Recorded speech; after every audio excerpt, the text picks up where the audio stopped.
अस्सलामु अलैकुम वरहमतुल्लाहि वबरकातुह। उम्मीद करते हैं कि आप तमाम हजरात खैर व आफियत से होंगे। जैसा कि आप तमाम हजरात इस बात से बखूबी वाकिफ़ है कि पिछली क्लास में हमने आपके सामने दो चीज़ों को बयान किया था।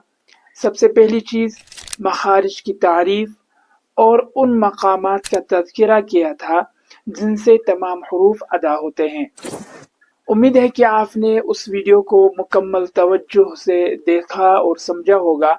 आप हजरात में से अभी तक अगर किसी ने उस वीडियो को नहीं देखा है, ऊपर जो आपको आई का बटन शो हो रहा है उस पर क्लिक करके उसको पहले मुकम्मल तवज्जो से देखिए और समझे। तो चलिए आज की क्लास हम शुरू करते हैं।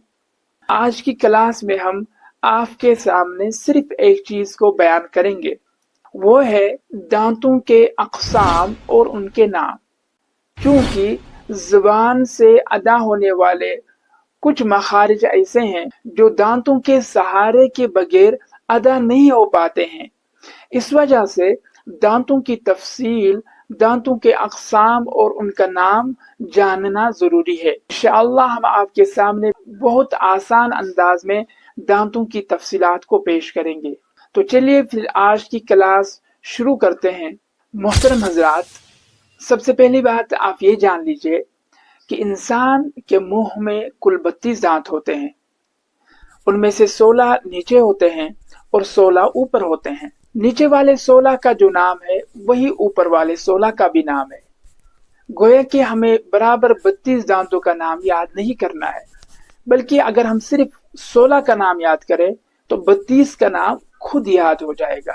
और दूसरी बात आप ये याद रखिए कि हमें 16 का भी नाम याद नहीं करना है, बल्कि हमें सिर्फ ऊपर वाले दांतों में से 8 दांतों का नाम याद करना है।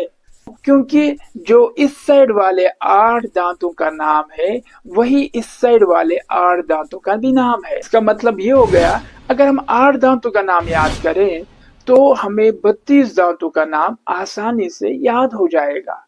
खुलासे के तौर पर हम ये कह सकते हैं 8 दांतों की और 3 कॉपियां हैं।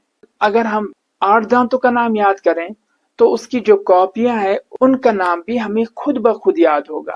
तो चलिए हम इन 8 दांतों का नाम तरतीब से याद करते हैं। सबसे पहले हम शुरू करते हैं आखिरी वाले दांत से। आखिरी वाले दांत को नाजिद कहते हैं, उसकी जमा नवाजिद आती है।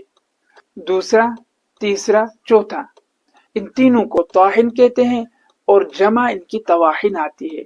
और ताहिन का माना पीसने वाला, क्योंकि जब इंसान कोई चीज खाता है, गोश्त वगैरह खाता है, तो इन्हीं दांतों से उसको चबाया जाता है। फिर आइए 5वें दांत पर। 5वें दांत का नाम ज़ाहिक है और इसकी जमा ज़वाहिक आती है। ज़ाहिक का मतलब हंसने वाला, क्योंकि जब इंसान अक्सर हंसता है ये वाले दांत जो है जाहिर होते हैं, नजर आते हैं, इस वजह से इनको ज़वाहिक कहते हैं। उसके बाद आप 6ठे दांत पर आ जाइए, उसका नाम नाब है। नाब का मतलब नोकीला होता है, क्योंकि अक्सर ये दांत जो है नोकीले होते हैं, इस वजह से इनको नाब कहते हैं। इनकी जमा जो है वो अनयाब आती है। उसके बाद आप 7वें दांत पर आ जाइए, उसको रबाइया कहते हैं, जिसकी जमा रबाइयात आती है। उसके बाद 8वें और आखिरी दांत पर आ जाइए, उसको सनिया कहते हैं, जिसकी जमा सनाया आती है। तो ये कुल 8 दांतों की तफसील आपके सामने बयान की गई। जब आपको 8 दांतों के नाम याद भी रहे और समझ भी आ गए तो जो बाकी दांत है उनके भी नाम आपको बखूबी समझ आए होंगे। लेकिन यहाँ पर आप एक बात याद रखिए कि जो ऊपर वाले दांत है, जब हम उनका तज़किरा करेंगे उसके साथ आप उलिया लगाएंगे। जैसे हमें ऊपर वाले सनाया का जिक्र करना है, उस वक्त हम सनाया उलिया कहेंगे। और अगर हम नीचे वाले दांतों का तज़किरा करें तो उनके साथ हम सुफला लगाएंगे, जैसे सनाया सुफला।